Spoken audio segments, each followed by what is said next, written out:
No dia 8 de março, comemoramos o Dia da Mulher e não tem data melhor para falar sobre uma compositora brasileira que também foi pianista e a primeira maestrina do Brasil, que juntava a música popular brasileira com a música erudita.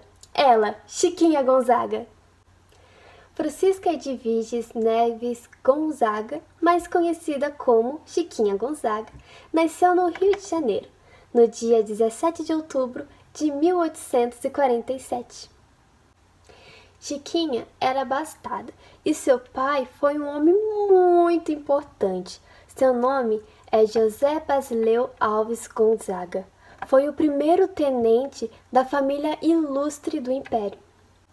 Ao contrário de seu pai, sua mãe, Rosa Maria Neves Lima, era mestiça e filha de escrava, ou seja, por Chiquinha ser neta de escrava, a família de seu pai sempre teve uma certa rejeição. Mas o pai de Chiquinha foi responsável e deu a ela a mesma educação dada às crianças burguesas da época. Estudou português, cálculo, francês e religião, com o cônego Trindade, amigo da família. Desde criança, mostrou um grande interesse pela música e começou a ser ensinada pelo maestro Lobo. E com 11 anos de idade, compôs sua primeira cantiga para o Natal, intitulada de Canção dos Pastores. Educada para ser dama de salão, aos 16 anos se casou com o promissor empresário Jacinto Ribeiro do Amaral. Mas não foi por amor, foi um casamento arranjado pelo seu pai, algo muito comum naquela época. Mesmo depois de casada, continuou dedicando atenção ao piano, para o desespero do marido, pois ele não gostava de música e enxergava o instrumento como seu rival. Teve 3 filhos: João Galberto, Maria do Patrocínio e Hilário. Em 1865, seu marido torna-se sócio do Barão de Mauá para o transporte de escravos, armas e soldados para a Guerra do Paraguai. Chiquinha foi obrigada a acompanhá-lo em algumas viagens, mesmo que insatisfeita, pois a ordem do marido foi que ela não se envolvesse mais com a música. Não suportando essas ordens, separou-se, o que foi um escândalo na época. Levou consigo o seu filho mais velho, João Galberto, pois seu marido não permitiu que ela cuidasse dos mais novos. Sofreu imensamente com o distanciamento dos filhos e também com o preconceito, pois muitas pessoas não aceitavam uma mulher que fosse separada do marido. Então, após a separação, a música voltou a fazer parte da vida de Chiquinha Gonzaga novamente. Depois de pouco tempo, passou a viver com o engenheiro João Batista de Carvalho Júnior. Levando seu filho, João Galberto, o casal foi morar em uma fazenda em Minas Gerais. Em 24 de agosto de 1876, nasceu Alice, filha do casal. Pouco tempo depois, descobre a traição de seu marido e retorna para o Rio de Janeiro com seu filho João Galberto, deixando Alice com o seu pai, que a entregou aos cuidados de Henriqueta, sua irmã. Embora distante, Chiquinha sempre se fez muito presente na vida de todos os filhos, mesmo criando só um. Chiquinha Gonzaga se encontra num cenário de desilusão amorosa, maldição familiar, condenação moral e pessoal e precisava sobreviver. E o que ela sabia fazer? Tocar piano. Ninguém ousara tanto. Praticar piano, compor e publicar obras era algo realmente inédito na sociedade daquela época. A atividade exigia talento, determinação e coragem, qualidades que não faltavam em Chiquinha Gonzaga. Sua estreia como compositora se deu com uma polca atraente, cuja o sucesso ao invés de trazer alegria, foi mais um fardo para sua reputação.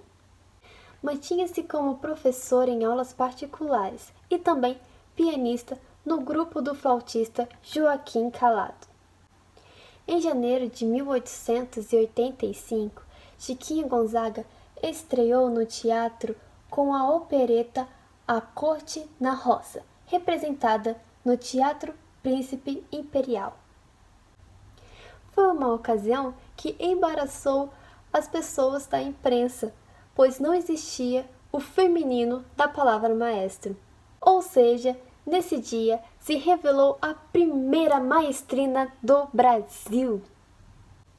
Em 1889, regeu a estreia da ópera Lo Schiavo de Carlos Gomes.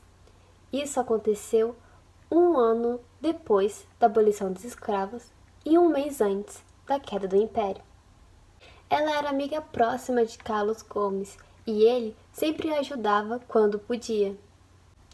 Como abolicionista fervorosa, Chiquinha começou a vender partitura em porta a fim de arrecadar fundos para a Confederação Libertadora.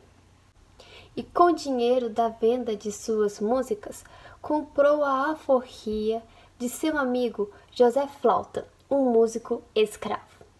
Na virada do século XIX para o século XX, Chiquinha Gonzaga compõe sua obra que seria a sua composição mais famosa, uma marchinha para carnaval chamada O Abre Alas. Em 1895, Gonzaga compôs um maxixe que ficou marcado na história. O seu nome original é gaúcho, mas que ficou conhecido como Corta-Jaca. Essa obra entrou em polêmica quando foi executada no Palácio do Catetê, em 1914, no início da República. A primeira-dama do comitê, Naide Tefé, organizou um jantar de despedida do presidente Hermes da Fonseca e convidou seu amigo Catulo da Paixão Cearense para tocar o maxixe de Chiquinha Gonzaga. Foi um tremendo escândalo, pois naquela época maxixe era considerado a dança silvestre mais baixa que existia, e aquela noite ficou marcado como a Noite Corta-Jaca. Aos 52 anos, conhece o grande e verdadeiro amor de sua vida, aquele que iria se tornar seu companheiro até o fim de seus dias. Por conta da diferença de idade entre os dois de 36 anos, para evitar escândalos na vida do jovem português, Chiquinha resolve adotá-lo. Então, João Batista Fernandes Lage se torna João Batista Gonzaga. Para a sociedade, João Batista era apenas filho de Chiquinha, mas na verdade era um grande amor que acompanhou ela até os seus últimos dias, com 88 anos. Eles viveram realmente o até que a morte nos separe. Foi uma compositora de sucesso, mas infelizmente sofreu abuso no seu trabalho, pois em várias viagens que ela fazia para a Europa, ela ouvia a sua composição sendo tocada como se fosse de outras pessoas. Isso fez com que a compositora tomasse a iniciativa de fundar em 1917 a primeira sociedade protetora e arrecadadora de direitos autorais do país, a Sociedade Brasileira de Autores Teatrais. No dia 28 de fevereiro do ano de 1935, com 88 anos, falece Chiquinha Gonzaga ao lado de João Batista Gonzaga. Chiquinha Gonzaga teve seu trabalho reconhecido em vida, sendo festejada tanto pelo público e também pela crítica. Com personalidade forte, foi a primeira regente, concertista, compositora brasileira e que mais trabalhou para a transição da música erudita para a música popular brasileira.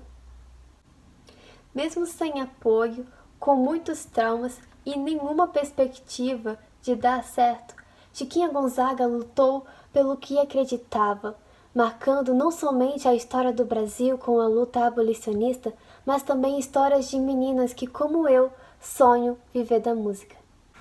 Então eu quero desejar um feliz Dia da Mulher para todas as mulheres, independente do seu sonho ou profissão, pois seja no consultório, numa sala de aula, num tribunal, em casa, no hospital ou em uma orquestra, todas são especiais e fazem a diferença com sua força, doçura, sensibilidade, beleza e amor. Sintam-se abraçadas por mim e beijinho, tchau, tchau!